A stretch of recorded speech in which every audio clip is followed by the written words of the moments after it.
انسان سے شرم، حیا، عصمت و عفت، اس کے سارے تصورات کو ختم کر دیا جائے، انسان کو حیوان بنا دیا جائے۔ ایک کتے کو شہوت ہے، جو کتیا مل جائے، چاہے اس کی ماں ہو چاہے اس کی بیٹی ہو، اس سے اس کو استفادہ کر لے گا۔ یہ انسانوں نے کیا قدریں لگا رکھی ہے؟ ماں، بیٹی، بہن، بیوی، کیا فرق ہے ان میں؟ عورت ہے وہ بھی عورت ہے، یہ بھی عورت ہے۔ اور خاندانی نظام کی جڑیں کھود ڈالی جائیں، گویا کہ انسان حیوان بن جائے۔ اور یہ نوٹ کر لیجئے پلیز کہ یہود کی جو ایک تو کتاب ہے تورات، ایک ہے تالمود۔ تالمود ان کی فقہ کی کتاب ہے۔ تالمود کی تعلیم یہ ہے کہ یہ باقی جتنے انسان ہیں، اصل انسان تو صرف ہم یہودی ہیں، یہ باقی جتنے انسان ہیں گوئمز، اور ان کے لیے دوسرا لفظ ہے جینٹائلز، یہ اصل میں انسان نما حیوان ہیں، انسان نما حیوان۔ اور جبکہ انسان کا حق ہے حیوان کو استعمال کرنا، ایکسپلائٹ کرنا۔ گھوڑے کو ٹانگے میں برگی میں باندھتے ہیں کہ نہیں، اور بیل کو آپ اپنے ہل میں جوتتے ہیں۔ اسی طرح ہمارا حق ہے تمام انسانوں کو ان کا خون چوسنا، انہیں ایکسپلائٹ کرنا، انہیں استعمال کرنا۔ اور اس کے لیے بہترین طریقہ یہ ہے کہ انہیں واقعتاً حیوان بنا دیا جائے، انسانی اقدار ان سے چھین لی جائے۔ حیوان بنیں گے تو پھر کام کریں گے ہماری مرضی کے مطابق۔ یہ انتقام یہ لوگ یورپ سے اور امریکہ سے، عیسائیوں سے بھرپور طریقے پر لے چکے ہیں۔ شرم اور حیا نام کی کوئی شے نہیں رہی، عصمت و عفت کا کوئی حساب نہیں، کوئی ذکر ہی نہیں۔ اور گواہیاں کیا ہیں؟ پریزیڈنٹ کلنٹن نے کہا تھا 2 سال پہلے یا 3 سال پہلے، وہ جو ان کی اینول سپیچ ہوتی ہے، state of the union address, اس نے کہا تھا ان قریب ہماری قوم کی اکثریت حرام زادوں پر مشتمل ہوگی۔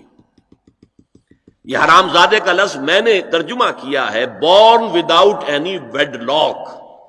ایک تو ہوتا ہے ایک مرد اور عورت کی شادی ہوئی ہے، نکاح ہوا ہے، پھیرے پڑے، کچھ بھی ہوا ہے، لیکن اعلانیہ طور پر وہ اب شوہر اور بیوی کی حیثیت سے ہے، تو ان کی اولاد ہو رہی ہے، جائز اولاد ہے۔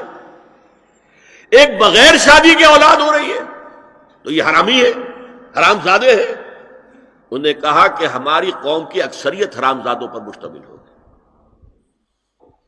ہومو سیکسولیٹی، لیسبینز، گیز، اور بالکل ڈکلیئر کرتے ہیں، پادری ڈکلیئر کرتا میں گے ہوں، سینیٹر ڈکلیئر کرتا میں گے ہوں، انہیں کوئی شرم ہی نہیں، اس کے اندر کوئی حجاب نہیں، اعتراف کرنے کے اندر کہیں بھی کسی طرح کی رکاوٹ نہیں، ہچکچاہٹ ہی نہیں۔ جنسی لذت ہر طریقے سے حاصل کی جا سکتی ہے۔ زنا بالرضا ہو تو کوئی جرم ہے ہی نہیں، ہاں زنا بالجبر ہو تو جرم ہے۔ کہ یہ مغرب یہودیوں کی سازش کے تحت اور امریکہ کی عظیم قوت کو استعمال کرتے ہوئے، سول سپریم پاور آن ارتھ، آج یہ ہمارے گرد گھیرا تنگ کرتے چلے آ رہے ہیں کہ ہمارا معاشرتی نظام بھی تلپٹ ہو جائے، درہم برہم ہو جائے، ہماری اقدار بھی ختم ہو جائے، ہمارے ہاں بھی عورت اور مرد بالکل برابر ہونے کے مدعی ہو کر میدان میں آ جائیں، عورت مرد بن جائے، مرد عورت بن جائے، مردوں کی شادیاں ہو جائیں کہ ایک مرد شوہر اور ایک مرد بیوی، اور رجسٹر ہو جائے شادی۔ لیسبینز کی شادیاں ہو جائیں کہ ایک عورت شوہر ایک عورت بیوی، اور رجسٹر ہو جائے شادی۔ یہ سارا کام نَأْتِي الْأَرْضَ نَنْقُصُهَا مِنْ أَطْرَافِهَا، اس کی مثال کیا ہے کہ پہلے اس پروگرام کے تحت 1994 میں کانفرنس ہوئی قاہرہ میں، عرب ورلڈ کا وہ مرکز ہے۔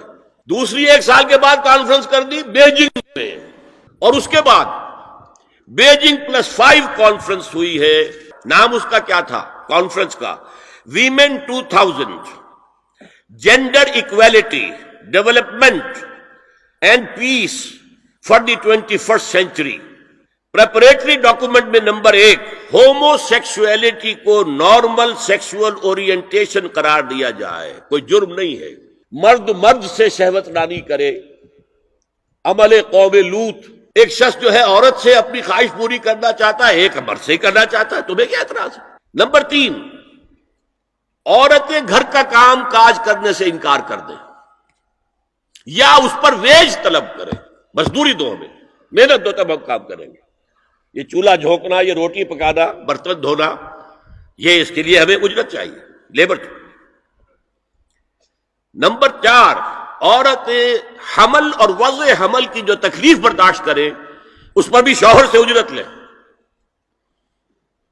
نمبر 5، اگر کسی وقت کسی عورت کی طبیعت آمادہ نہ ہو ہم بستری کے لیے اور شوہر مجبور کرے تو اسے میریٹل ریپ قرار دیا جائے، یہ زنا بالجبر ہوگا جس کی سزا دی گئی، شوہر اور بیوی کا معاملہ ہے۔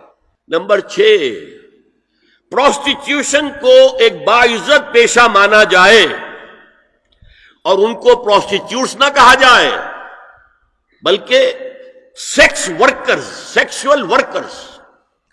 7، وراثت اور طلاق میں بالکل برابری، کوئی فرق نہیں۔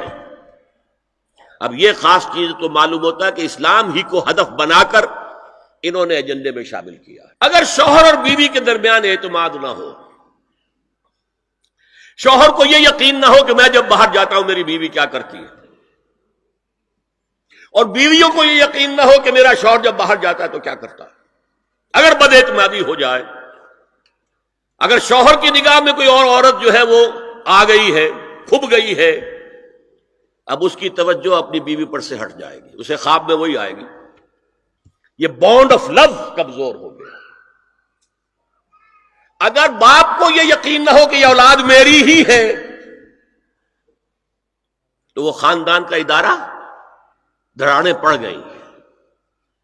لہذا اس خاندان کے ادارے کو مضبوط رکھنے کے لیے سب سے اہم کام کیا ہے کہ جتنی بھی سیکشول اٹریکشن ہے یہ دو صنفوں میں، مرد اور عورت، یہ سینٹرڈ رہے، مرکوز رہے شوہر اور بیوی کے درمیان، انتشار نہ ہو، نگاہ ادھر سے ادھر نہ جائے، بلکہ ان کی پوری توجہ، آپس میں اعتماد ہو، آپس میں محبت ہو۔